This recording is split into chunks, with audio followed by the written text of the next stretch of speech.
बच्चों, आप लोग का ये चौथा लेसन है मन, और ये पूरक पठन है। पूरक पठन टेक्स्ट बुक के पेज नंबर 15 पे है ये। और इसके जो कवि हैं विकास परिहार हैं। तो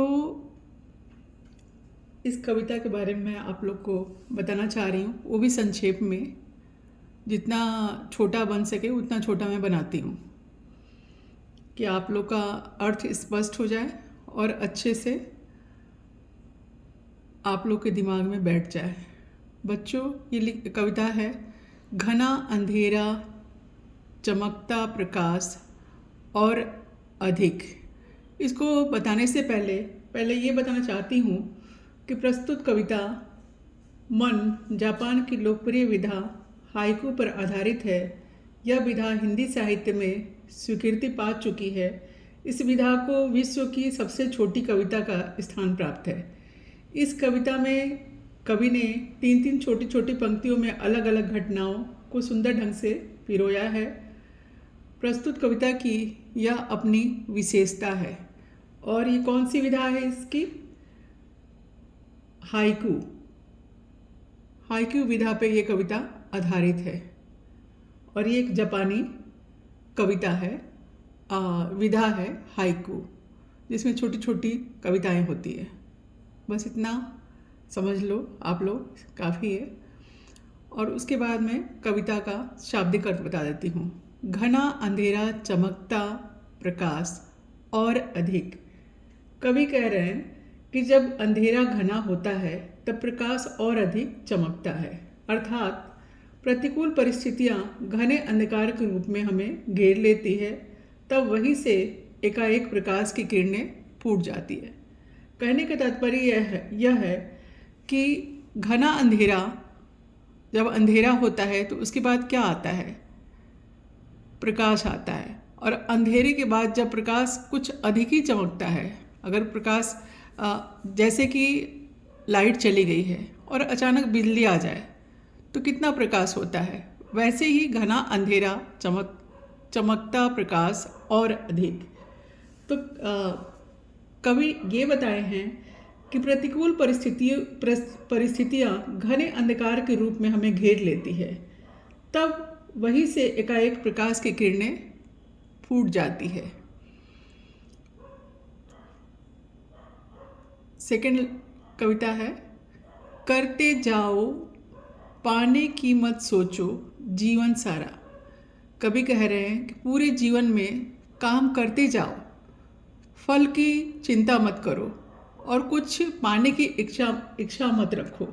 यानी कि हमें पूरा जीवन काम करते रहना चाहिए, या नहीं सोचना चाहिए कि हमें क्या प्राप्त होगा। करते जाओ पाने की मत सोचो जीवन सारा। सारे जीवन में काम करते जाओ और पाने के बारे में मत सोचो। जीवन नैया मझधार में डोले संभाले कौन। कवि कह रहे हैं कि ये जीवन रूपी जो नैया है वो मझधार में डोल रही है। मझधार मतलब बीच में। इसको कौन संभालेगा? अर्थात जीवन रूपी नैया यदि संसार रूपी सागर में डगमगा रही है तो उसे कोई अन्य संभालने के लिए नहीं आएगा। हमें स्वयं उससे पार उतरना होगा। कहने का मतलब ये है कि अपना कार्य खुद ही कर लेना होगा। अगर मझधार में या बीच में फंस गए हैं तो किनारा भी अपने आप ढूंढना होगा, कोई और नहीं ढूंढेगा। नेक्स्ट है रंग बिरंगे रंग संग लेकर आया फागुन।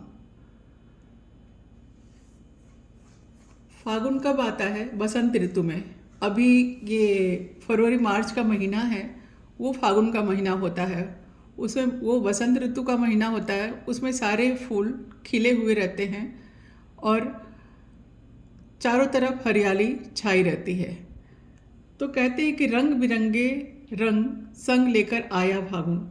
तरह तरह के रंगों को लेकर बसंत ऋतु आता है। वो रंग उल्लास और उमंग का होता है। अतः हम सभी कुछ समय के लिए चिंताओं और परेशानियों को भूलकर बसंत ऋतु का आनंद लेना चाहिए।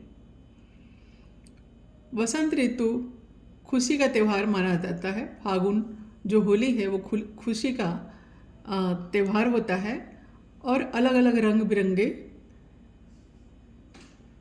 बिरंगे रंगों के साथ। नेक्स्ट है कांटों के बीच खिलखिलाता फूल देता प्रेरणा।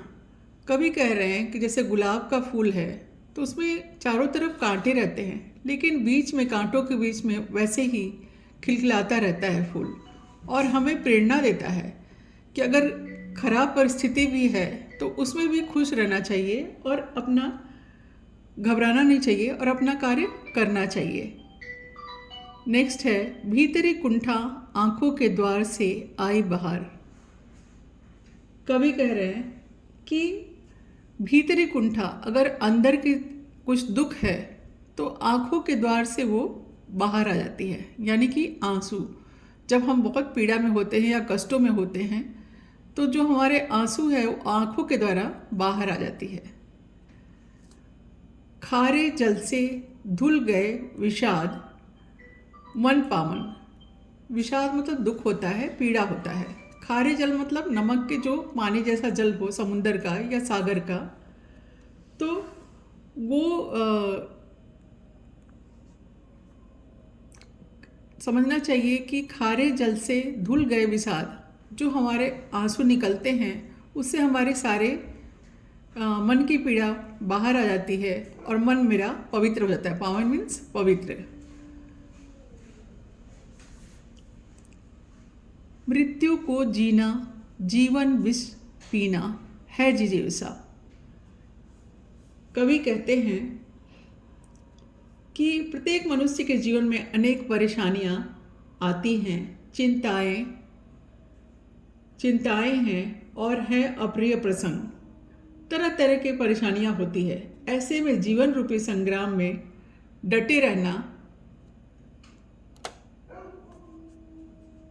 हमारी जिजीविषा का प्रमाण है। यानी हमारी जो जीने की इच्छा होती है, चाहे कितनी भी मुश्किलें आए, उससे वो बाहर निकल जाते हैं अगर जीने की इच्छा हो तो। मृत्यु को जीना जीवन विष पीना है जिजीविषा। अगर संकट में हैं और जीने की इच्छा है तो हम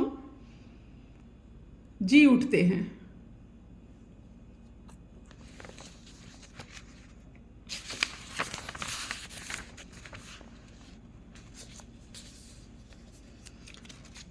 नेक्स्ट है मन की पीड़ा छाई बन बरसी आंखें।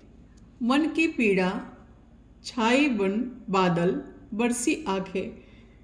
कवि कहते हैं कि आकाश में बादल बहुत घने होते हैं तभी वर्षा होती है। उसी प्रकार जब मन की पीड़ा बहुत गहरी हो जाती है, मन की पीड़ा जब भर जाती है या गहरी हो जाती है, तो वैसे ही बादल बरस जाता है। तो वैसे हमारे मन की पीड़ा जब गहरी हो जाएगी तो हमारी आंखों के द्वार से वो निकल जाएगी। तो उससे क्या होता है, हमारा मन हल्का हो जाता है। चलती साथ पटरिया रेल की फिर भी मौन। कभी कहते हैं कि ट्रेन और पटरी दोनों साथ साथ चलती हैं, लेकिन कभी भी एक दूसरे से बातें नहीं करती हैं, हमेशा मौन रहती हैं। और सदियों से ये साथ साथ हमेशा अनंत काल से साथ साथ चलती है, रेल की पटरी और रेल। फिर भी वो दोनों मौन रहती हैं, आपस में कोई बातें नहीं करती हैं। सितारे छिपे बादलों की ओट में सूना आकाश। सितारे आकाश का श्रृंगार हैं, वे आकाश की शोभा बढ़ाते हैं। जैसे कि सितारे बादलों की ओट में छिपे रहते हैं तो क्या होता है, आकाश सूना हो जाता है। ठीक इसी प्रकार कुछ लोग हमारे जीवन में अत्यंत महत्वपूर्ण होते हैं, उनके चले जाने पर मानो हमारा जीवन निरर्थक हो जाता है। तो सितारों के माध्यम से और आकाश के माध्यम से कवि ने समझाया है। नेक्स्ट है तुमने दिए जिन गीतों को स्वर हुए अमर। कवि कह रहे हैं कि कवि के अंदर अनोखी सामर्थ्य होती है। वह जिन गीतों को स्वर देता है वे अमर हो जाते हैं। इसी प्रकार कवि अपनी रचनाओं के द्वारा समाज में परिवर्तन ला सकता है। सागर में भी रहकर मछली प्यासी रह जाती है। कवि कह रहे हैं कि सागर में रहकर भी मछली कई बार प्यासी रह जाती है। क्यों? क्योंकि वो खारा पानी होता है, इसलिए वो कई बार प्यासी हो जाती है। सागर में अथाह जलराशि होती है, परंतु खारा होने के कारण अथाह होने पर भी वह जल राशि पीने योग्य नहीं होती। उसी प्रकार कोई व्यक्ति कितना भी बड़ा या धनवान क्यों न हो, यदि वह किसी जरूरतमंद के काम न आ सके तो उसका बड़प्पन व्यर्थ है। इन कविताओं के माध्यम से कवि हमें समझाना चाह रहे हैं। तो इस तरह से करके ये मन जो लेसन है, मन का पाठ जो है, इसको लिखे हैं विकास परिहार, ये ख़त्म हुआ। और उसके बाद हम लोग इसमें जो कृतियाँ हैं वो देख लेते हैं। सबसे पहले है जोड़ियाँ मिलाओ।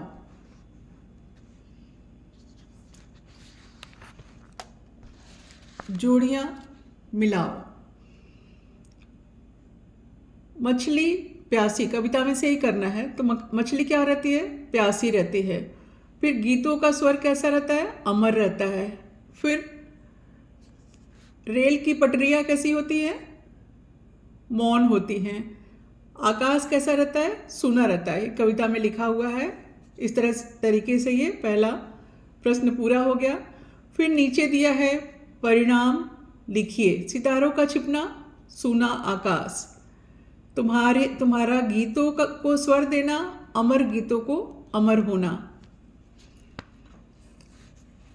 तीसरा प्रश्न है सरल अर्थ लिखिए। मन की बरसी आंखें। मन की पीड़ा छाई बन बादल बरसी आंखें। इस कविता का अर्थ लिखना है, जो कि यहाँ पे है। उसका अर्थ लिखना है कि जब मन में पीड़ा बहुत अधिक होती है तो वह बादल बनकर आंसुओं के रूप में बरसने लगती है। इसी तरह से समानार्थी शब्द के लिए ये भी देख लेना है कि मझधार का मतलब होता है बीच में, नदी के प्रवाह का मध्य भाग। कुंठा स्त्री मतलब घोर निराशा। विषाद मतलब दुख। जिजीविषा मतलब जीने की इच्छा। ओट मीन्स आड़। इस तरीके से ये भी पेज खत्म हो गया। अभी हम पेज नंबर 17 पे करेंगे। इसमें पहला क्वेश्चन है निम्नलिखित हाइकू द्वारा मिलने वाला संदेश। निम्नलिखित हाइकू द्वारा मिलने वाला संदेश क्या है? करते जाओ पाने की मत सोचो जीवन सारा। कवि कह रहे हैं कि हमें पूरा जीवन काम करते रहना चाहिए और हमें सोचना नहीं चाहिए कि हमें क्या मिल रहा है क्या नहीं मिल रहा। फिर भीतरी कुंठन नैनों के द्वार से आई। तो कवि कह रहे हैं कि जो भीतरी कुंठा है वो नैनों के द्वार से बाहर निकल जाती है। किस रूप में?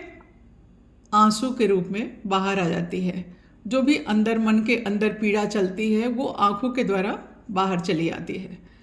फिर है उत्तर लिखिए। मझधार में डोले संभाले कौन? छिपे हुए सितारे, धुले हुए विषाद, अमर हुए गीत के स्वर। इसी तरह से हाइकू में प्रयुक्त महीना और उसकी ऋतु है फागुन और बसंत। फिर है निम्नलिखित काव्य पंक्तियों का केंद्रीय भाव स्पष्ट कीजिए। चलती सात पटरिया रेल भी की फिर भी मौन।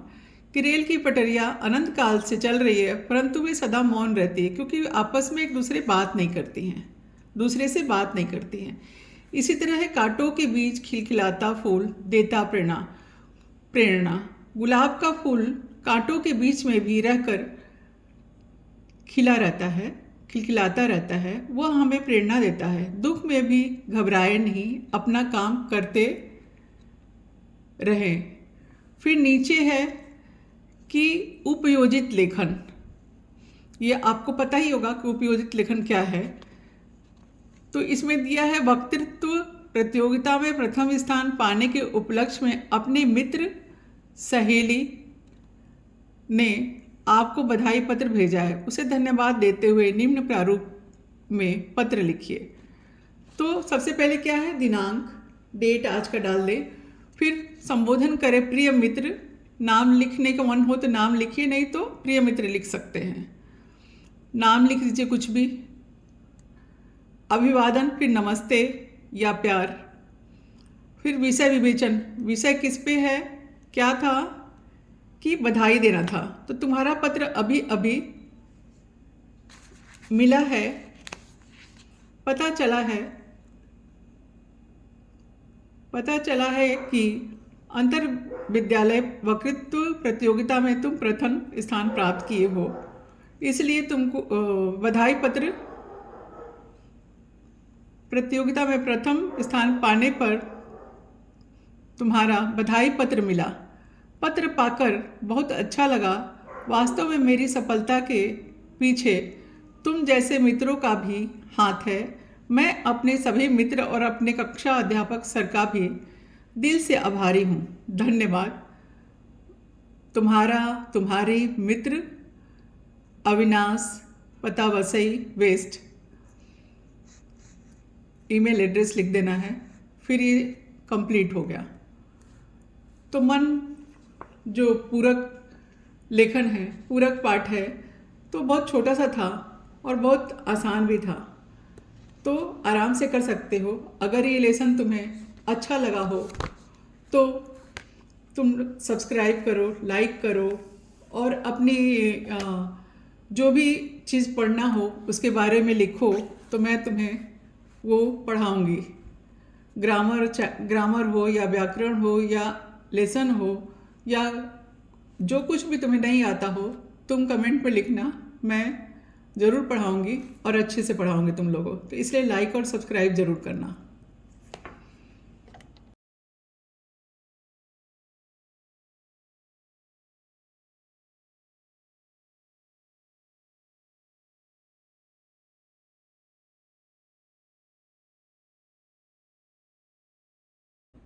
बच्चों, ये तुम्हारा तीसरा लेसन है।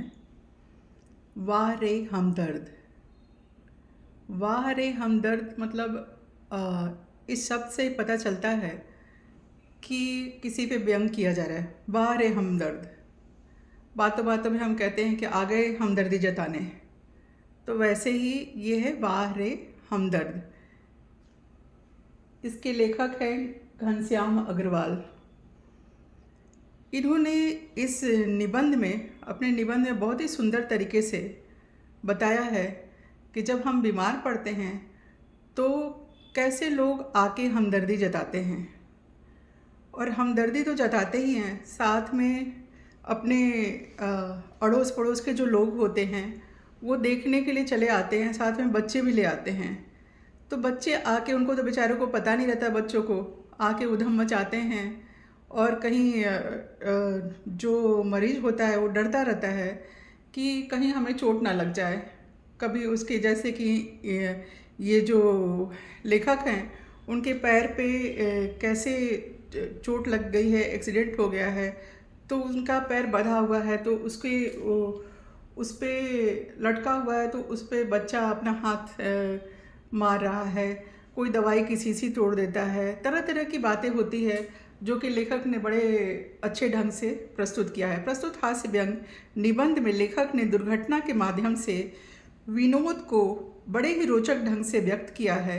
हमदर्दी भी कभी कभी किस तरह पीड़ादायी बन जाती है, यह बहुत ही सुंदर तरीके से इस निबंध में उन्होंने दर्शाया है। लेखक का नाम क्या है? घनश्याम अग्रवाल। तो आप लोगों ने अब तक, एग्ज़ाम बहुत करीब है तो सारे लेसन तो पढ़ लिए होंगे, इसलिए मैं संक्षिप्त में सिर्फ ये स्टोरी बता रही हूँ कि इस स्टोरी में यही दिखाया गया है, इस कहानी में यही दर्शाया गया है कि कैसे जो बीमार है, मरीज है, वो तो बीमार है ही, पर उसके देखने वाले जो होते हैं आके कैसे खाना पूर्ति करते हैं, यानी कि कैसे आके सिर्फ ये अपना हाजिरी देते हैं कि मैं आपको देखने आया। उससे एक मरीज को अभी भी ऐसा ही होता है कि जब हम बीमार होते हैं तो अड़ोस पड़ोस के लोग देखने आते हैं, लेकिन कुछ काम तो करते नहीं हैं, आके कुछ बोल के जाएंगे कि ऐसा होता तो ऐसा हो जाता, ऐसा होता तो ऐसा होगा। यही इस निबंध में दर्शाया गया है। तो मैं नहीं समझती कि आप लोग को पूरा ये मैं स्टोरी पढूं ताकि आपका टाइम वेस्ट हो जाए। तो हम लोग सीधे मुद्दे पे आ जाएंगे कि अस्पताल में इलाज के लिए भर्ती हुए मरीज को देखने जाने की परंपरा समाज में प्राचीन काल से आ रही है, जो कि अभी भी है। इससे मरीज को खुशी होती है और कुछ समय के लिए उसका ध्यान अपने कष्ट से हट जाता है।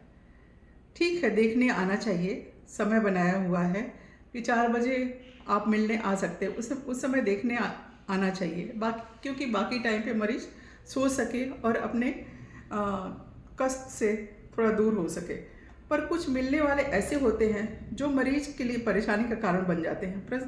प्रस्तुत हास्य व्यंग्यात्मक निबंध में लेखक ने दुर्घटना के माध्यम से एक ऐसी ही स्थिति का चित्रण किया है। निबंध में जहां एक ओर समाज में विद्यमान परोपकार की भावना पर प्रकाश डाला गया, वहीं दूसरी ओर बड़े ही रोचक ढंग से हमदर्द लोगों की मानसिकता को भी चित्रित किया गया है। कभी कभी हमदर्दी भी रोगी को मानसिक पीड़ा का कारण बन जाती है, वही इसमें बताया गया है।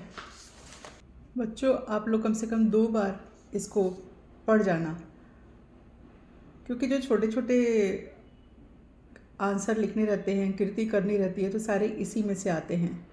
तो वो आपको कर जाना है कि 2 बार कम से कम रीडिंग लगा लो। तो अगर आपको चाहिए तो मैं फास्ट रीडिंग कर दूंगी और मीनिंग भी बता दूंगी। तो मैं पहले तो समझती थी खाली तुम लोग को संक्षिप्त बताऊं, लेकिन अगर तुम्हारे पास समय ना हो तो मैं रीडिंग कर देती हूँ, तुम सिर्फ सुन लेना। उस दिन जब मैं पूंजीवादी और समाजवादी अर्थव्यवस्था पर भाषण सुनकर आ रहा था, तो सामने एक कार आ रही थी। भाषण के प्रभाव से मेरी साइकिल को अधिक जोश आया और यह कार को गुस्सा अधिक आया। यह मैं निश्चित रूप से नहीं कह सकता, किंतु मेरी साइकिल और वह कार जब करीब आए तो विरोधियों की तरह एक दूसरे को घृणा की नज़रों से देखते हुए आपस में जा भिड़े। मैंने खामखा पूंजीवाद और समाजवाद के झगड़ों में टांग अड़ाई, फलस्वरूप मेरी टांग टूट गई। दुर्घटना के बाद आज भी इंसानियत कायम है, यह सिद्ध करने के लिए कुछ लोग मेरी तरफ दौड़े। आंख खुली तो मैंने अपने आप को एक बिस्तर पर पाया। इर्द गिर्द कुछ परिचित अपरिचित चेहरे खड़े थे। आंख खुलते ही उनके चेहरे पर उत्सुकता की लहर दौड़ गई। मैंने कराहते हुए पूछा, मैं कहाँ हूँ? आप सार्वजनिक अस्पताल के प्राइवेट वार्ड में हैं। आपका एक्सीडेंट हो गया था, सिर्फ पैर का फ्रैक्चर है, अब घबराने की बात नहीं है। एक चेहरा इतनी तेज़ी से जवाब देता है कि लगता है मेरे होश आने का वह इसलिए रुका था कि अब मैं अपनी टांगों की ओर देखता हूँ तो मेरी एक टांग अपनी जगह पर सही सलामत थी और दूसरी टांग रेत की थैली के सहारे एक स्टैंड पर लटक रही थी।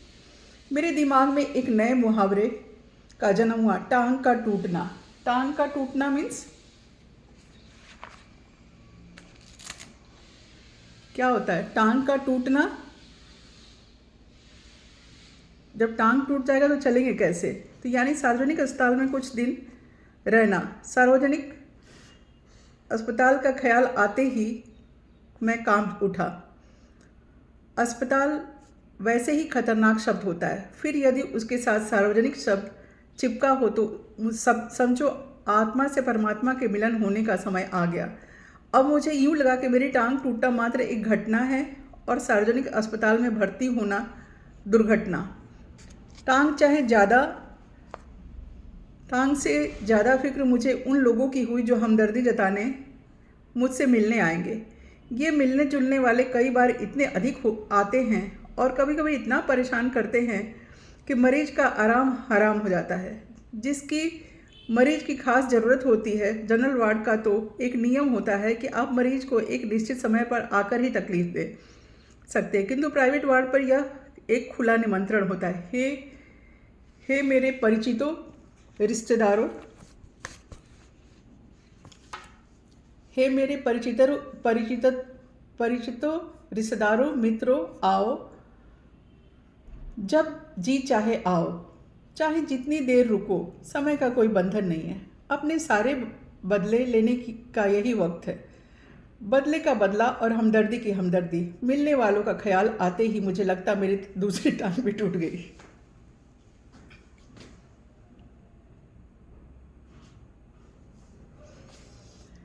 मुझसे मिलने के लिए सबसे पहले वे लोग आए जिनकी टांग या कुछ और टूटने पर मैं कभी उनसे मिलने गया था।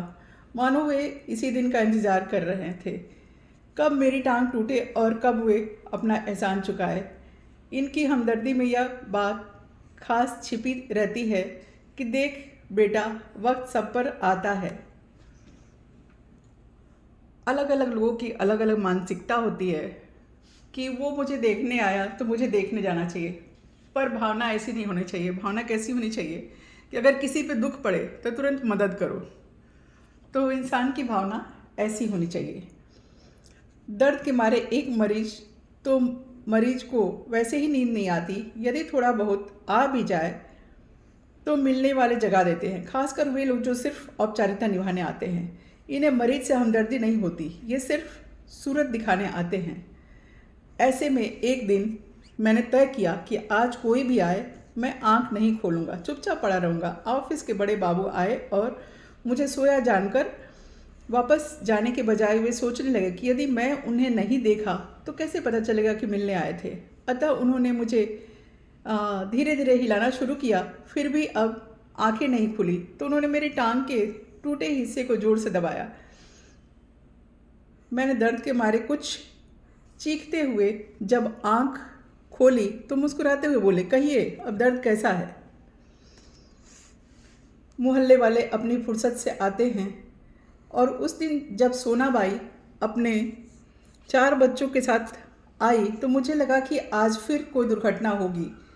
आते ही उन्होंने मेरी ओर इशारा करते हुए बच्चों से कहा, ये देखो चाचा जी हैं। उनका अंदाज कुछ ऐसा है जैसे चिड़ियाघर दिखाते हुए बच्चों से कहा जाता है, ये देखो बंदर।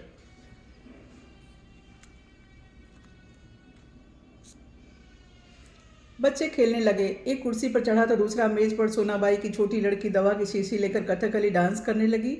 रप रप की आवाज़ ने मेरा ध्यान बटाया। क्या देखता हूँ कि सोनाबाई एक लड़का मेरी टांग के साथ लटक रही रेती की थैली पर बॉक्सिंग की प्रैक्टिस कर रहा है।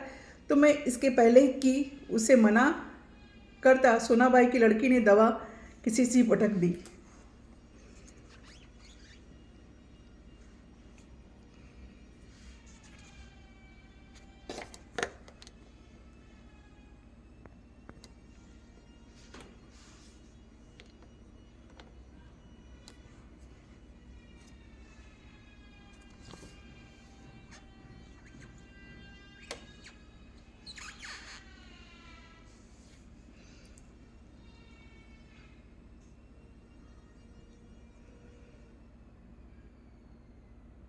सोनाबाई ने एक पल लड़की को घूरा, फिर हंसते हुए बोला, भैया पेड़े खिलाओ, दवा गिरना शुभ होता है। दवा गई, समझो बीमारी गई। इसके 2 घंटे बाद सोनाबाई गई, यह कहकर कि फिर आऊँगी। मैं भीतर तक काँप गया। कुछ लोग तो औपचारिकता निभाने की हद कर देते हैं, विशेषकर वे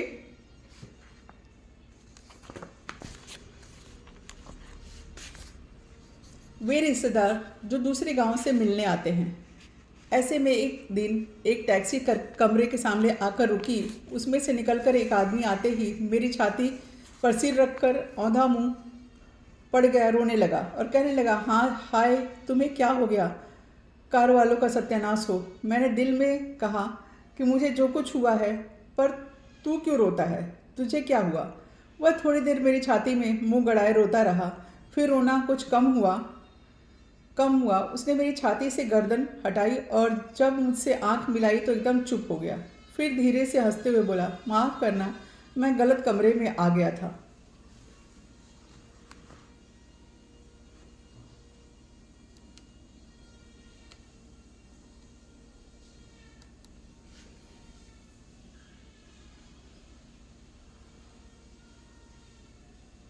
यानी कि वो पहले से ही जो साहब आए थे आगंतुक, वो सोचे कि पहले रो लूँ, उसके बाद उनका चेहरा देखूँ।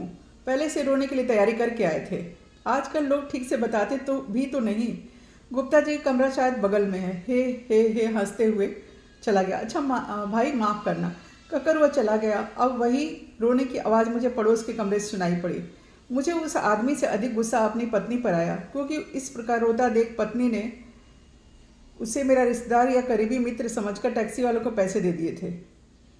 हमदर्दी जताने वालों में वे लोग जरूर आएंगे जिनकी हम सूरत भी नहीं देखना चाहते। हमारे शहर में एक कवि हैं श्री लपकानंद। उनकी बेतुकी कविताओं को सारा शहर परेशान है। मैं अक्सर उन्हें दूर से देखते ही भाग खड़ा होता हूँ। जानता हूँ जब भी मिलेंगे 10-20 कविताएं पिलाएं, बिना छोड़ेंगे नहीं। एक दिन बगल में झोला दबाए आ पहुँचे। आते ही कहने लगे, मैं तो पिछले 4-5 दिनों से कवि सम्मेलनों में अति व्यस्त था। सच कहूँ, कसम से मैं आपके बारे में ही सोचता रहा। रात भर मुझे नींद नहीं आई। और हाँ, रात को इसी संदर्भ में यह कविता बनाई। यह कह झोले से एक डायरी निकाली और लगे सुनाने। असम की राजधानी है शिलोंग। मेरे दोस्त की टूट गई है टांग। मोटर वाले तेरी ही साइड थी रॉन्ग को राग लिखा है। ठीक है, तो ऐसा उन्होंने कविता बना लिया। कविता सुनाकर वे मुझे ऐसे देखे थे मानो उनकी एक आंख पूछ रही हो, कहो कविता कैसी है या कैसी रही, और दूसरी आंख पूछ रही हो, बोल बेटा अब भी मुझसे भागेगा। मैंने जल्दी ही चाय पिलाई और फिर कविताएं सुनने का वादा कर बड़ी मुश्किल से विदा किया। अब मैं रोज़ ईश्वर से प्रार्थना करता हूँ कि हे ईश्वर, अगर तुझे प्रार्थना करता हूँ कि हे ईश्वर, अब मैं रोज़ ईश्वर से प्रार्थना करता हूँ कि हे ईश्वर, अगर तुझे मेरी दूसरी टांग भी तोड़नी हो तो ज़रूर तोड़ देना, मगर कृपा कर उस जगह तोड़ना जहाँ कोई भी परिचित ना हो, क्योंकि बड़े बेदर्द होते हैं ये हमदर्दी जताने वाले लोग। तो ये हास्य व्यंग निबंध आप लोगों को कैसा लगा बताना।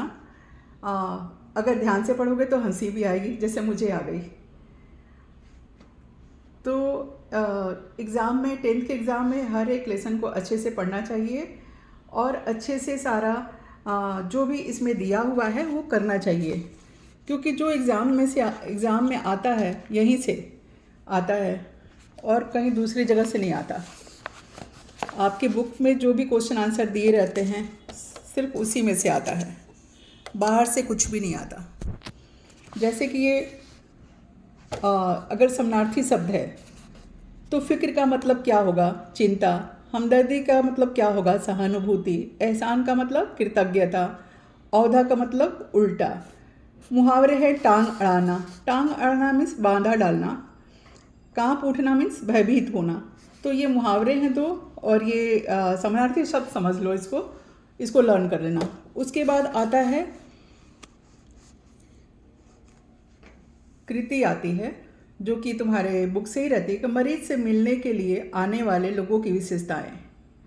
क्या विशेषताएं होती है, इसको मैं लिख के रखी हूँ पहले से ही, वो आप देख सकते हैं कि ये लोग सिर्फ औपचारिकता निभाने आते हैं, पहला। दूसरा है मोहल्ले वाले अपनी फुर्सत से आते हैं। तीसरा है ये केवल सूरत दिखाने आते हैं। चौथा है इन्हें मरीज से हमदर्दी नहीं होती, सिर्फ अपनी औपचारिकता पूरा करने आते हैं। तो ये चार है कि मरीज से मिलने के लिए आने वाले लोगों की विशेषताएं क्या है।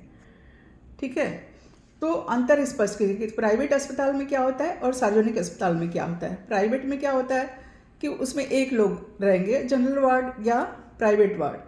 जनरल में क्या होता है या सार्वजनिक अस्पताल में क्या होता है, ढेर सारे लोग होते हैं। तो यही अंतर होता है इन दोनों में। और प्राइवेट में कभी भी कोई आ जा सकता है और जनरल में नहीं। जनरल में टाइम बनाया हुआ है कि 4 बजे आना है तो 4 बजे ही। तो प्राइवेट में मरीजों को खुली छूट होती है, मरीजों के साथ रहने वालों की, जब चाहे तब आ सकता है। फिर है अस्पताल में आए सोनाबाई के बच्चों की शरारतें। क्यों, सोनाबाई के बच्चों ने क्या क्या किया। तो सबसे पहले तो पहला तो यही है कि सोनाबाई की छोटी लड़की दवा की शीशी फोड़ दी। फिर एक बच्चा कुर्सी पर चढ़ गया, दूसरा बच्चा मेज पर चढ़ गया, और चौथा बच्चा जो है वो लड़का टांग के साथ लटकी थैली पर बॉक्सिंग करने लगा। तो ये चारों इसका आंसर है, जो कि अच्छे से कर लेना आप लोग। और एक बार सुन भी लोगे जो मैंने अभी रीडिंग किया, टाइम नहीं हो तुम्हारे पास तो चलते चलते भी अपना सुन लिए तो हो जाएगा कि तुम्हारा लेसन पढ़ लिए तुम लोग, ठीक है। और है कारण लिखिए, किस चीज़ का। तो लेखक को अधिक गुस्सा अपनी पत्नी पर आया। क्यों आया भाई? कि आगंतुक को, जो आदमी आया उसको पहचानी और पहचानी भी नहीं और उसके ड्राइवर को पैसा दे दी, तो इसलिए उसको ज़्यादा गुस्सा है। पहले जानना तो चाहिए, कि पूछना तो चाहिए कि कौन है आपका, कौन आया है। तो उसने सोचा कि बहुत रो रहा है इनको देख के तो रिश्तेदार होगा, तो उसकी भी गलती नहीं है। पर अक्सर मरीज से कुछ पूछते नहीं है उस समय, लेकिन पूछ लेना चाहिए। इस तरह से उनका पैसा चला गया, इसलिए गुस्सा हो गए हैं। लेखक कहते हैं कि मेरी दूसरी टांग उस जगह तोड़ना जहाँ कोई परिचित ना हो। ऐसा लेखक क्यों बोलते हैं, जो कि खुद ही मरीज हैं, क्यों बोलते हैं? इसलिए कि मुझे देखने के लिए कोई ना आए, ऐसा अपरिचित जगह हो जहाँ मैं आराम से रह सकूं। तो इसका आंसर ये हुआ। फिर है शब्द समूह के लिए एक शब्द लिखिए। शब्द समूह के लिए एक शब्द लिखिए। वह स्थान जहाँ अनेक प्रकार के पशु पक्षी रखे जाते हैं, क्या है वो? पता है वो? चिड़ियाघर। हिंदी में क्या बोलते हैं? जू को चिड़ियाघर। जहाँ मुफ्त में भोजन मिलता है उसको क्या बोलते हैं? लंगर या भंडारा, जहाँ के पैसा नहीं लगता है। अक्सर मंदिरों में भंडारा होता रहता है और कोई भी जाके प्रसाद खा सकता है। फिर उसके बाद है शब्द बनाइए। उपसर्ग युक्त शब्द। उपसर्ग पता है ना क्या होता है? कि उपसर्ग एक मूल शब्द रहता है, जैसे युक्त है, उसके आगे एक शब्द डाल के और फिर उसको बनाना रहता है। जैसे कि बे लगा है तो बेदर्द, ठीक है। तो बेदर्द मतलब कि जो लोग आ रहे थे मिलने वो बेदर्दी थे, उनको दर्द नहीं हो रहा, कोई दुख नहीं हो रहा था, उसी से रिलेटेड है। फिर है युक्त। वैसे ही ये उपसर्ग हो गया जो पहले लगा है, और बाद में जो लगेगा वो प्रत्यय हो गया। प्रत्यय में कैसा रहता है कि दर्द तो मूल शब्द है ही, तो दर्दनाक, तो एक शब्द बन गया, प्रत्यय हो गया। फिर इधर है उपसर्ग है निश्चित, तो अनिश्चित। फिर प्रत्यय में क्या लग जाएगा? ता प्रत्यय लग जाएगा, आ प्रत्यय लग जाएगा, तो निश्चितता। तो ये तुम्हारा क्वेश्चन हो गया। एक स्वमत कर लेना आप। स्वमत में क्या आएगा? मरीज से मिलने जाते समय कौन कौन सी सावधानियां बरतनी चाहिए, लिखिए। इसको आप लोग खुद भी अपने मन से लिख सकते हैं कि जब मरीज से मिलने जाया जाता है तो छोटे बच्चों को ना ले जाएं, क्योंकि उनको पता नहीं होता है कि मरीज के साथ कैसा ट्रीट करना है। और ये सावधानी ज़रूर बरतें कि उसको जो जहाँ चोट लगा है वहाँ पे किसी का हाथ ना लगे और ये सब ना लगे, और उसको हमदर्दी ना दिखाएं। अगर वाकई में दोस्त हैं तो दुख में जाके खड़े हों, और किसी तरह की चूक नहीं होना चाहिए, क्योंकि उनको ऑलरेडी चोट लगा हुआ है। तो इसको अपने आप लिख सकते हो आप लोग। उसके बाद आता है ग्रामर पोर्शन। अभी इस लेसन में ग्रामर क्या आया है वो भी देखना चाहिए कि इस लेसन में ग्रामर क्या आया है।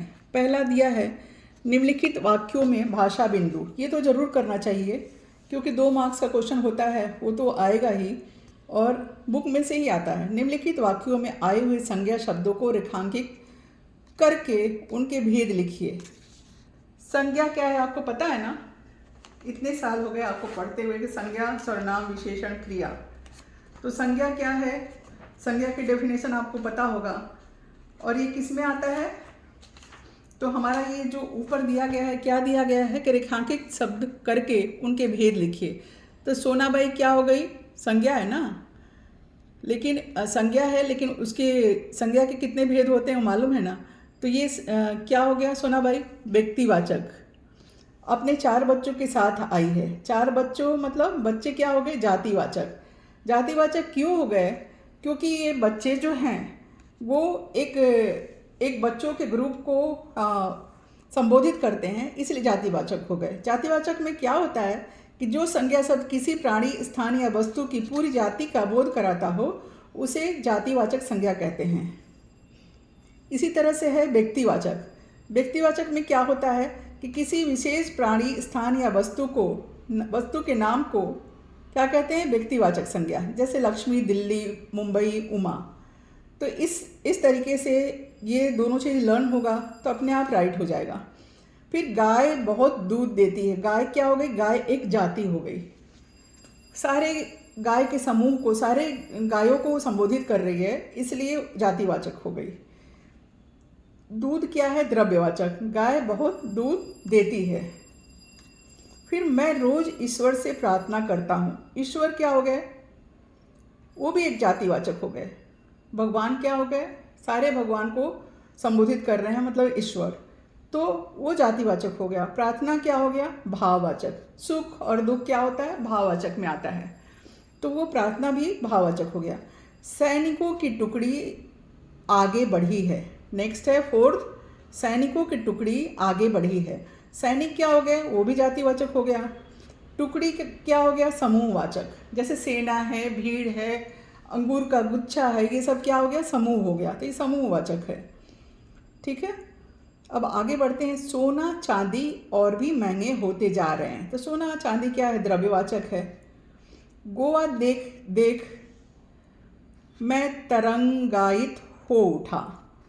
गोवा देख मैं तरंगायित हो उठा, यानी कि व्यक्तिवाचक। गोवा क्या कर रहा है? एक विशेष है ना, इसलिए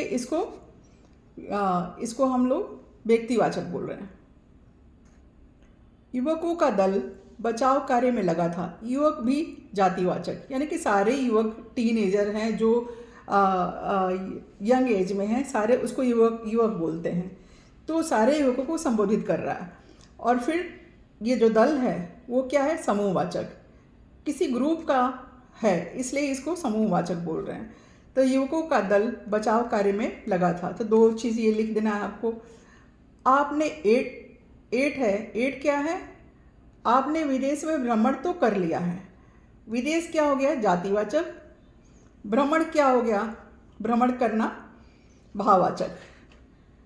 घूमना मतलब अच्छा लगना, तो भाववाचक। फिर 9th है। इस कहानी में, ये 9वां है, इस कहानी में भारतीय समाज का चित्रण मिलता है।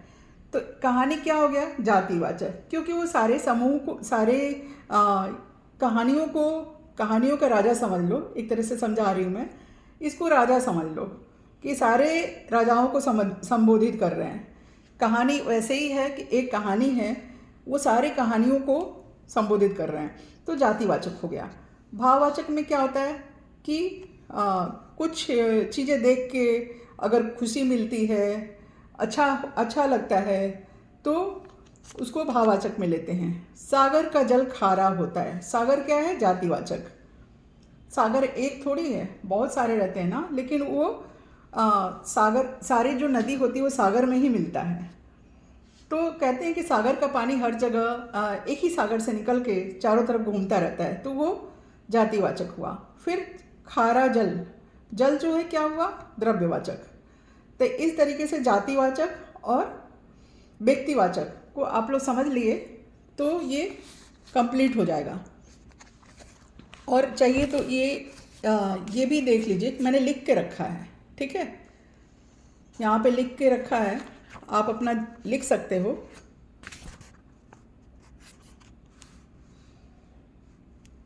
अपना लिख सकते हो या फिर से पढ़ सकते हो। फिर हम नीचे आते हैं। नीचे क्या है? नीचे दिया है निम्नलिखित वाक्यों के रिक्त स्थानों में उचित सर्वनामों का प्रयोग कीजिए। ऊपर लिखा है पाठ में प्रयुक्त किन्हीं 5 संज्ञाओं को ढूंढकर उनका वाक्यों में प्रयोग कीजिए। बहुत सारे हैं, लेखक है, जो मिलने आए हैं, बहुत सारे नाम हैं, उस पर एक 5 वाक्य बना देना है, वो आप लोग आराम से कर लोगे। तो वो छोड़ देती हूँ। और ये निम्नलिखित वाक्यों में रिक्त स्थानों की उचित सर्वनाम का प्रयोग कीजिए। जैसे कि सार्वजनिक अस्पताल में प्राइवेट वार्ड में है, तो संज्ञा किसको कहते हैं और सर्वनाम किसको कहते हैं, विशेषण किसको कहते हैं और क्रिया किसको कहते हैं। संज्ञा वो होता है जो किसी प्राणी, स्थान या वस्तु के नाम को संज्ञा कहते हैं। तो विशेषण सर्वनाम किसे कहते हैं? जो शब्द संज्ञा के स्थान पे प्रयोग में लाया जाता है वे सर्वनाम होता है, ठीक है। और विशेषण किसे कहते हैं? जो संज्ञा और सर्वनाम की विशेषता बताता है वो विशेषण होता है। और क्रिया किसे कहते हैं? कि जो संज्ञा और सर्वनाम की विशेषण जो काम करता है उसको क्रिया कहते हैं। तो ये सब एक दूसरे से रिलेटेड है, संबंधित है। तो वैसे ही है कि यहाँ पे सिर्फ आपको सर्वनाम बताना है। तो सार्वजनिक अस्पताल के प्राइवेट वार्ड में है तो वे आएगा यहाँ पे। बाजार जाओ, तो बाजार जाओ तो क्या आएगा यहाँ पे? तुम। फिर तुम बाजार जाओ। हम कारखाने में एक ही विभाग में काम करते हैं तो हम आएगा यहाँ पे, ये सर्वनाम है। इसे लेकर तुम क्या करोगे? तो ये भी सर्वनाम है। हृदय वही है, तुम उदार हो। तुम्हारा हृदय वही है, वही सर्वनाम होता है, और तुम है ये भी सर्वनाम है। तो लोग स्वयं कमरा स्वच्छ कर रहे हैं। लोग स्वयं कमरा स्वच्छ कर रहे हैं। यह रिसॉर्ट हमने पहले से बुक कर लिया है। इसके बाद हम लोग दिन भर पणजी देखते रहे, घूमते रहे। मतलब मैं इसके पहले उसे मना करता। काम करने के लिए कहा है वही करो, जो काम करने के लिए तुम्हें कहा है वही करो। इस तरीके से ये सारे सर्वनाम हैं। मैंने बताया था ना आपको कि संज्ञा के जगह पे जिस शब्द का प्रयोग होता है वही सर्वनाम होते हैं। तो सीधे नाम ना लेके उसके स्थान पे ये सारे शब्द यूज होंगे, प्रयोग होंगे। फिर पाठ में प्रयुक्त सर्वनाम ढूंढकर उनका स्वतंत्र वाक्यों में प्रयोग कीजिए। ठीक है। तो नीचे दिया गया है कि पाठ में जितने ये हैं सर्वनाम हैं, वे, हम, तुम, मैंने, तुझे, कोई, आप, मुझे, इस पे एक वाक्य बना देना है आपको। वो आसानी से आप बना लोगे। तो बच्चों, अगर आपको ये लेसन पसंद आया हो तो कमेंट करना और मुझे बताना कि अच्छा लगा। तो अभी नेक्स्ट मैं कल ये पोस्ट करूँगी मन, इसके नेक्स्ट वाला लेसन जो कि कविता है, पूरक पठन है, विकास परिहार का लिखा हुआ है, वो कल मैं आप लोग को पढ़ाऊँगी और डालूँगी। और मेरा पढ़ाया हुआ अगर यदि आप लोग को अच्छा लगता हो तो लाइक और सब्सक्राइब ज़रूर करना, ताकि आगे चलकर मैं बहुत अच्छे से और बताती रहूँगी। उसके बाद पेपर भी सॉल्व करवाऊँगी। तो लाइक और सब्सक्राइब ज़रूर करना।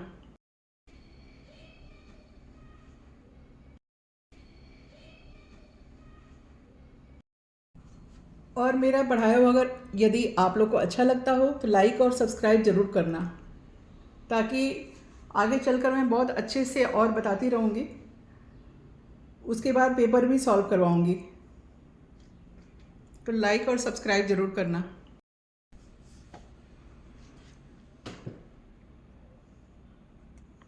बच्चों, आप लोग कम से कम 2 बार इसको पढ़ जाना, क्योंकि जो छोटे छोटे आंसर लिखने रहते हैं, कृति करनी रहती है, तो सारे इसी में से आते हैं। तो वो आपको कर जाना है कि 2 बार कम से कम रीडिंग लगा लो। तो अगर आपको चाहिए तो मैं फास्ट रीडिंग कर दूंगी और मीनिंग भी बता दूंगी। तो मैं पहले तो समझती थी खाली तुम लोग को संक्षिप्त बताऊं, लेकिन अगर तुम्हारे पास समय ना हो तो मैं रीडिंग कर देती हूँ, तुम सिर्फ सुन लेना। उस दिन जब मैं पूंजीवादी और समाजवादी अर्थव्यवस्था पर भाषण सुनकर आ रहा था तो सामने एक कार आ रही थी। भाषण के प्रभाव से मेरी साइकिल को अधिक जोश आया और यह कार को गुस्सा अधिक आया। यह मैं निश्चित रूप से नहीं कह सकता, किंतु मेरी साइकिल और वह कार जब करीब आए तो विरोधियों की तरह एक दूसरे को घृणा की नज़रों से देखते हुए आपस में जा भिड़े। मैंने खामखा पूंजीवाद और समाजवाद के झगड़ों में टांग अड़ाई। फलस्वरूप मेरी टांग टूट गई। दुर्घटना के बाद आज भी इंसानियत कायम है, यह सिद्ध करने के लिए कुछ लोग मेरी तरफ दौड़े। आंख खुली तो मैंने अपने आप को एक बिस्तर पर पाया। इर्द गिर्द कुछ परिचित अपरिचित चेहरे खड़े थे। आंख खुलते ही उनके चेहरे पर उत्सुकता की लहर दौड़ गई। मैंने कराहते हुए पूछा, मैं कहाँ हूँ? आप सार्वजनिक अस्पताल के प्राइवेट वार्ड में हैं। आपका एक्सीडेंट हो गया था, सिर्फ पैर का फ्रैक्चर है, अब घबराने की बात नहीं है। एक चेहरा इतनी तेज़ी से जवाब देता है कि लगता है मेरे होश आने का वह इसलिए रुका था कि अब मैं अपनी टांगों की ओर देखता हूँ तो मेरी एक टांग अपनी जगह पर सही सलामत थी और दूसरी टांग रेत की थैली के सहारे एक स्टैंड पर लटक रही थी। मेरे दिमाग में एक नए मुहावरे का जन्म हुआ, टांग का टूटना। टांग का टूटना मीन्स क्या होता है? टांग का टूटना,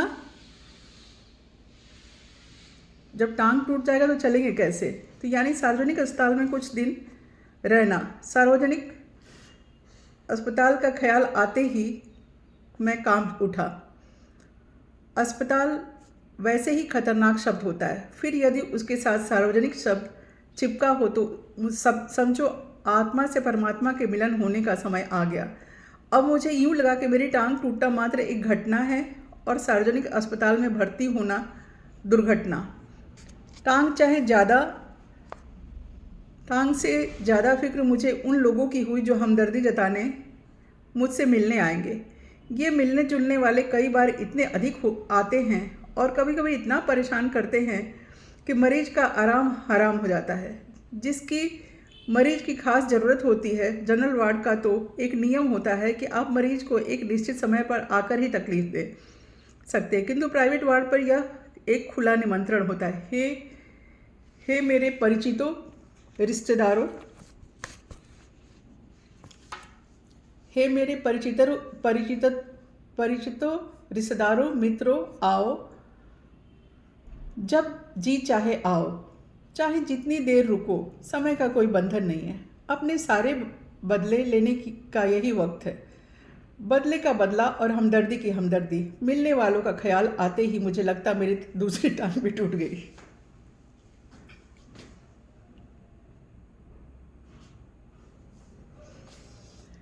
मुझसे मिलने के लिए सबसे पहले भी लोग आए जिनकी टांग या कुछ और टूटने पर मैं कभी उनसे मिलने गया था।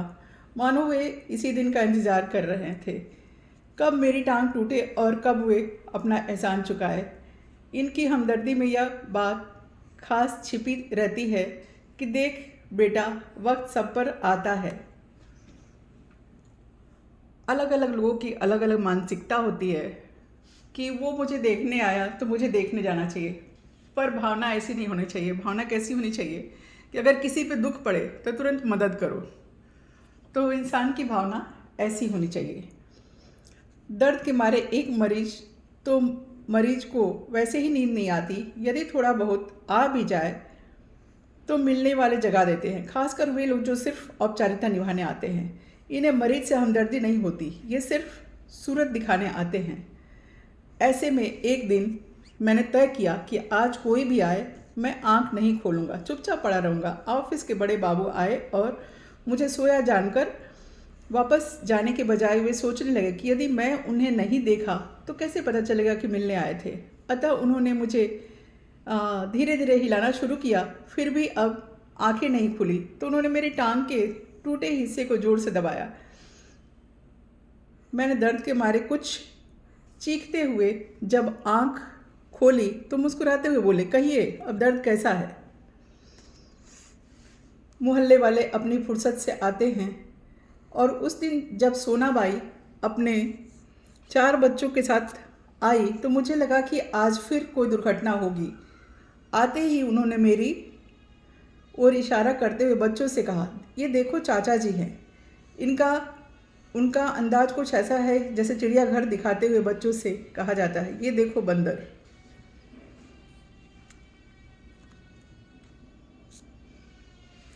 बच्चे खेलने लगे। एक कुर्सी पर चढ़ा तो दूसरा मेज पर सोनाबाई की छोटी लड़की दवा की शीशी लेकर कथकली डांस करने लगी। रप रप की आवाज़ ने मेरा ध्यान बटाया। क्या देखता हूँ कि सोनाबाई एक लड़का मेरी टांग के साथ लटक रही रेती की थैली पर बॉक्सिंग की प्रैक्टिस कर रहा है। तो मैं इसके पहले कि उसे मना करता, सोनाबाई की लड़की ने दवा की शीशी पटक दी।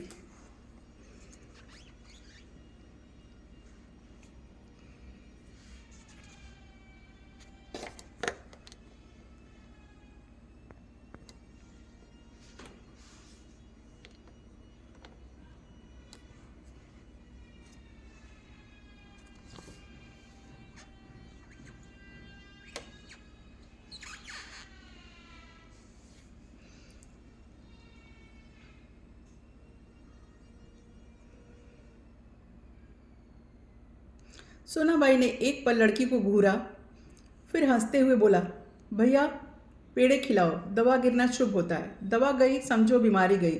इसके 2 घंटे बाद सोनाबाई गई, यह कहकर कि फिर आऊँगी। मैं भीतर तक काँप गया। कुछ लोग तो औपचारिकता निभाने की हद कर देते हैं, विशेषकर वे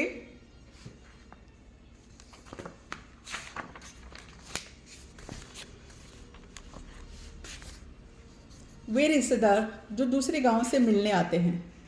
ऐसे में एक दिन एक टैक्सी कमरे के सामने आकर रुकी। उसमें से निकलकर एक आदमी आते ही मेरी छाती पर सिर रखकर औंधा मुंह पड़ गया, रोने लगा और कहने लगा, हाँ हाय, तुम्हें क्या हो गया?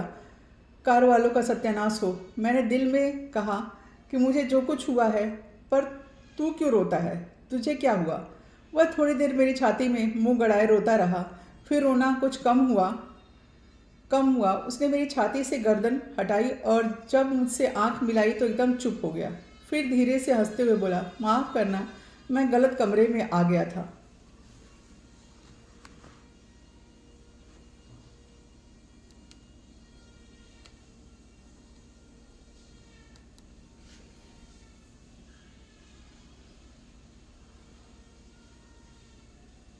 यानी कि वो पहले से ही जो साहब आए थे आगंतुक, वो सोचे कि पहले रो लूँ, उसके बाद उनका चेहरा देखूँ।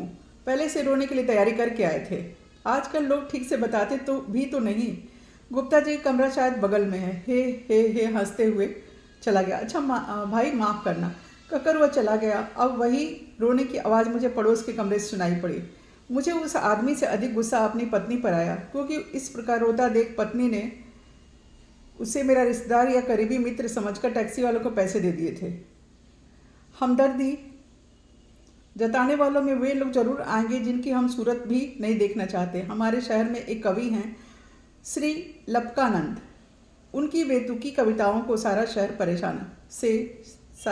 परेशान है। मैं अक्सर उन्हें दूर से देखते ही भाग खड़ा होता हूँ। जानता हूँ जब भी मिलेंगे 10-20 कविताएं पिलाएं, बिना छोड़ेंगे नहीं। एक दिन बगल में झोला दबाए आ पहुँचे। आते ही कहने लगे, मैं तो पिछले 4-5 दिनों से कवि सम्मेलनों में अति व्यस्त था। सच कहूँ, कसम से मैं आपके बारे में ही सोचता रहा। रात भर मुझे नींद नहीं आई। और हाँ, रात को इसी संदर्भ में यह कविता बनाई। यह कह झोले से एक डायरी निकाली और लगे सुनाने। असम की राजधानी है शिलोंग।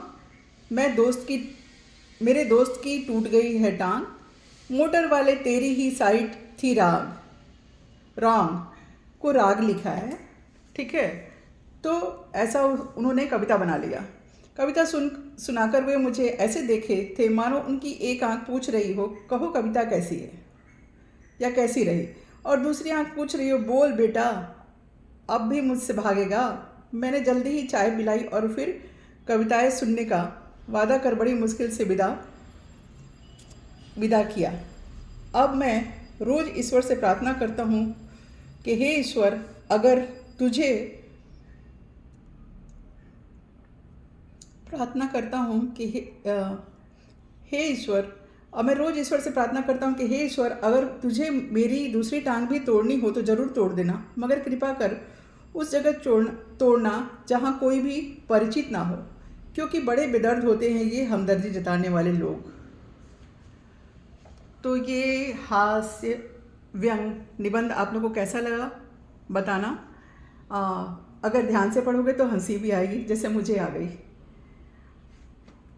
तो एग्ज़ाम में 10th के एग्ज़ाम में हर एक लेसन को अच्छे से पढ़ना चाहिए और अच्छे से सारा जो भी इसमें दिया हुआ है वो करना चाहिए, क्योंकि जो एग्ज़ाम में आता है यहीं से आता है और कहीं दूसरी जगह से नहीं आता। आपकी बुक में जो भी क्वेश्चन आंसर दिए रहते हैं सिर्फ उसी में से आता है, बाहर से कुछ भी नहीं आता। जैसे कि ये अगर समानार्थी शब्द है तो फिक्र का मतलब क्या होगा? चिंता। हमदर्दी का मतलब क्या होगा? सहानुभूति। एहसान का मतलब कृतज्ञता। औधा का मतलब उल्टा। मुहावरे हैं टांग अड़ाना। टांग अड़ाना मीन्स बांधा डालना। कांप उठना मीन्स भयभीत होना। तो ये मुहावरे हैं दो, और ये समानार्थी शब्द समझ लो, इसको लर्न कर लेना। उसके बाद आता है कृति आती है जो कि तुम्हारे बुक से ही रहती है कि मरीज से मिलने के लिए आने वाले लोगों की विशेषताएं।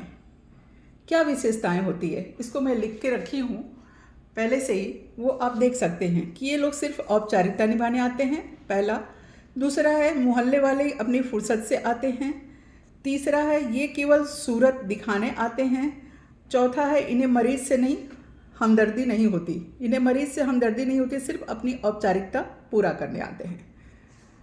तो ये चार है कि मरीज से मिलने के लिए आने वाले लोगों की विशेषताएं क्या है। ठीक है, तो अंतर स्पष्ट कीजिए कि प्राइवेट अस्पताल में क्या होता है और सार्वजनिक अस्पताल में क्या होता है। प्राइवेट में क्या होता है कि उसमें एक लोग रहेंगे, जनरल वार्ड या प्राइवेट वार्ड। जनरल में क्या होता है या सार्वजनिक अस्पताल में क्या होता है, ढेर सारे लोग होते हैं। तो यही अंतर होता है इन दोनों में। और प्राइवेट में कभी भी कोई आ जा सकता है और जनरल में नहीं। जनरल में टाइम बनाया हुआ है कि 4 बजे आना है तो 4 बजे ही। तो प्राइवेट में मरीजों को खुली छूट होती है, मरीजों के साथ रहने वालों की, जब चाहे तब आ सकता है। फिर है अस्पताल में आए सोनाबाई के बच्चों की शरारतें। क्यों सोनाबाई के बच्चों ने क्या क्या किया। तो सबसे पहले तो पहला तो यही है कि सोनाबाई की छोटी लड़की दवा की शीशी फोड़ दी, फिर एक बच्चा कुर्सी पर चढ़ गया, दूसरा बच्चा मेज पर चढ़ गया और चौथा बच्चा जो है वो लड़का टांग के साथ लटकी थैली पर बॉक्सिंग करने लगा। तो ये चारों इसका आंसर है, जो कि अच्छे से कर लेना आप लोग। और एक बार सुन भी लोगे जो मैंने अभी रीडिंग किया। टाइम नहीं हो तुम्हारे पास तो चलते चलते भी अपना सुन लिए तो हो जाएगा कि तुम्हारा लेसन पढ़ लिए तुम लोग। ठीक है, और है कारण लिखिए किस चीज़ का। तो लेखक को अधिक गुस्सा अपनी पत्नी पर आया। क्यों आया भाई, कि आगंतुक को, जो आदमी आया उसको पहचानी भी नहीं और उसके ड्राइवर को पैसा दे दी, तो इसलिए उसको ज़्यादा गुस्सा है। पहले जानना तो चाहिए कि पूछना तो चाहिए कि कौन है आपका, कौन आया है। तो उसने सोचा कि बहुत रो रहा है इनको देख के तो रिश्तेदार होगा, तो उसकी भी गलती नहीं है। पर अक्सर मरीज से कुछ पूछते नहीं है उस समय, लेकिन पूछ लेना चाहिए। इस तरह से उनका पैसा चला गया इसलिए गुस्सा हो गए हैं। लेखक कहते हैं कि मेरी दूसरी टांग उस जगह तोड़ना जहाँ कोई परिचित ना हो। ऐसा लेखक क्यों बोलते हैं, जो कि खुद ही मरीज हैं, क्यों बोलते हैं? इसलिए कि मुझे देखने के लिए कोई ना आए, ऐसा अपरिचित जगह हो जहाँ मैं आराम से रह सकूं। तो इसका आंसर ये हुआ। फिर है शब्द समूह के लिए एक शब्द लिखिए। शब्द समूह के लिए एक शब्द लिखिए। वह स्थान जहाँ अनेक प्रकार के पशु पक्षी रखे जाते हैं, क्या है वो पता है? वो चिड़ियाघर। हिंदी में क्या बोलते हैं? जू को चिड़ियाघर। जहाँ मुफ्त में भोजन मिलता है उसको क्या बोलते हैं? लंगर या भंडारा, जहाँ की पैसा नहीं लगता है। अक्सर मंदिरों में भंडारा होता रहता है और कोई भी जाके प्रसाद खा सकता है।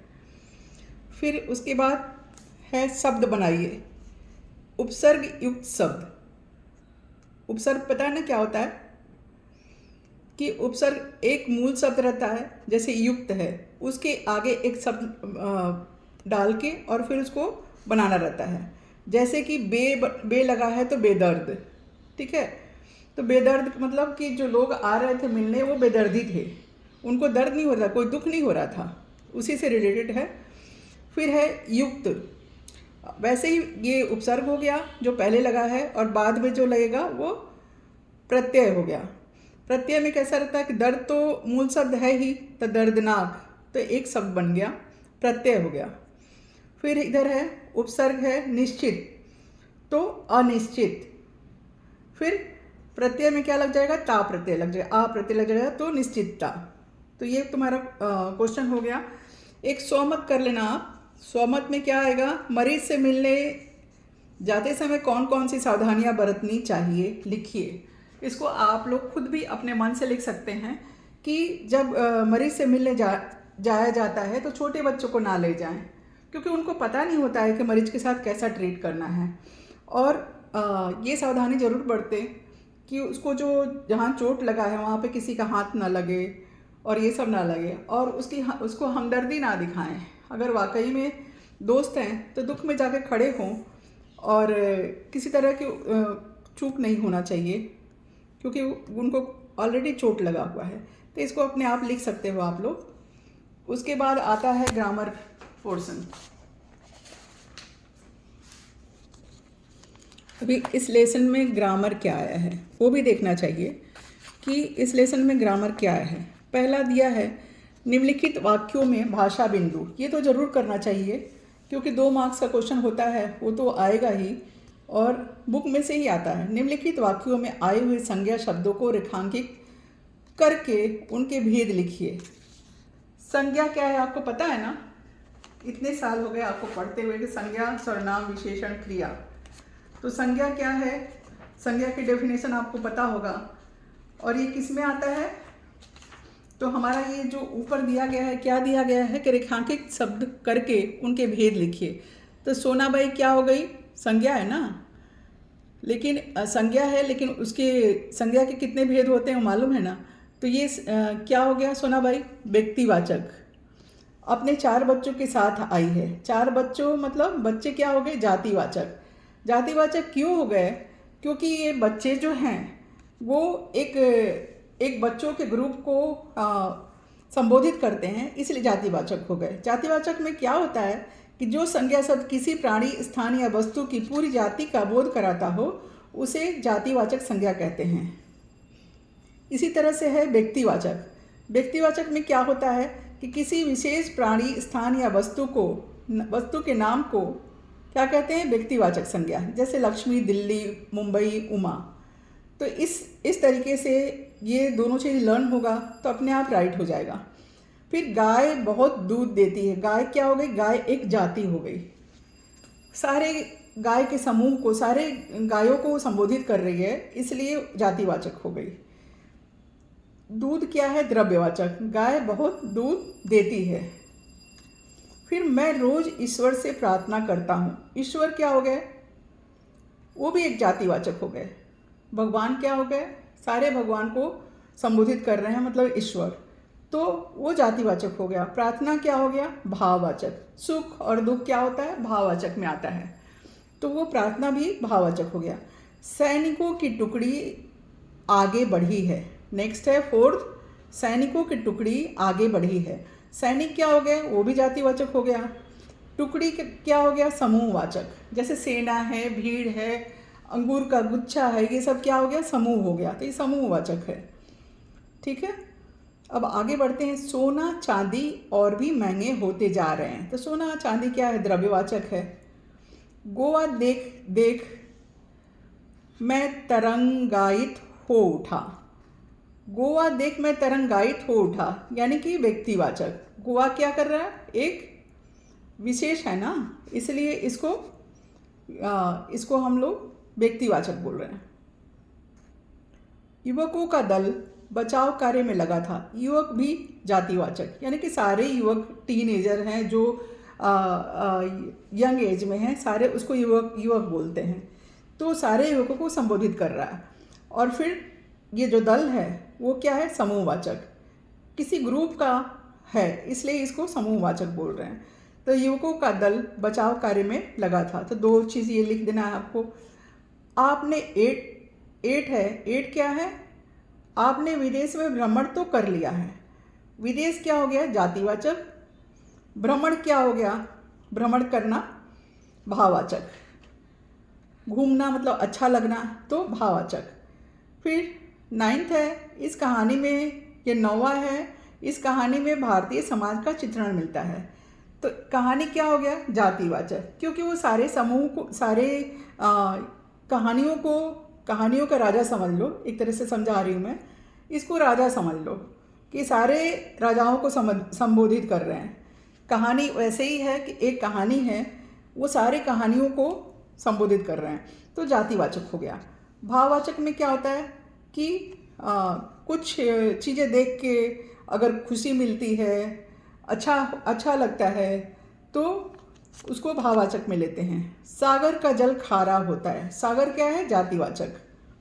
सागर एक थोड़ी है, बहुत सारे रहते हैं ना, लेकिन वो सागर, सारी जो नदी होती है वो सागर में ही मिलता है, तो कहते हैं कि सागर का पानी हर जगह एक ही सागर से निकल के चारों तरफ घूमता रहता है, तो वो जातिवाचक हुआ। फिर खारा जल, जल जो है क्या हुआ, द्रव्यवाचक। तो इस तरीके से जातिवाचक और व्यक्तिवाचक को आप लोग समझ लिए तो ये कंप्लीट हो जाएगा।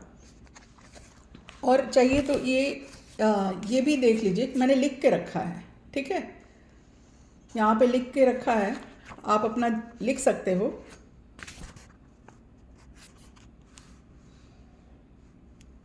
अपना लिख सकते हो या फिर से पढ़ सकते हो। फिर हम नीचे आते हैं। नीचे क्या है, नीचे दिया है निम्नलिखित वाक्यों के रिक्त स्थानों में उचित सर्वनामों का प्रयोग कीजिए। ऊपर लिखा है पाठ में प्रयुक्त किन्हीं 5 संज्ञाओं को ढूंढकर उनका वाक्यों में प्रयोग कीजिए। बहुत सारे हैं, लेखक है, जो मिलने आए हैं, बहुत सारे नाम हैं, उस पर एक 5 वाक्य बना देना है, वो आप लोग आराम से कर लोगे। तो वो छोड़ देती हूँ। और ये निम्नलिखित वाक्यों में रिक्त स्थानों की उचित सर्वनाम का प्रयोग कीजिए। जैसे कि सार्वजनिक अस्पताल में प्राइवेट वार्ड में है, तो संज्ञा किसको कहते हैं और सर्वनाम किसको कहते हैं, विशेषण किसको कहते हैं और क्रिया किसको कहते हैं। संज्ञा वो होता है जो किसी प्राणी, स्थान या वस्तु के नाम को संज्ञा कहते हैं। तो विशेषण सर्वनाम किसे कहते हैं, जो शब्द संज्ञा के स्थान पे प्रयोग में लाया जाता है वे सर्वनाम होता है, ठीक है। और विशेषण किसे कहते हैं, जो संज्ञा और सर्वनाम की विशेषता बताता है वो विशेषण होता है। और क्रिया किसे कहते हैं, कि जो संज्ञा और सर्वनाम की विशेषण जो काम करता है उसको क्रिया कहते हैं। तो ये सब एक दूसरे से रिलेटेड है, संबंधित है। तो वैसे ही है कि यहाँ पे सिर्फ आपको सर्वनाम बताना है।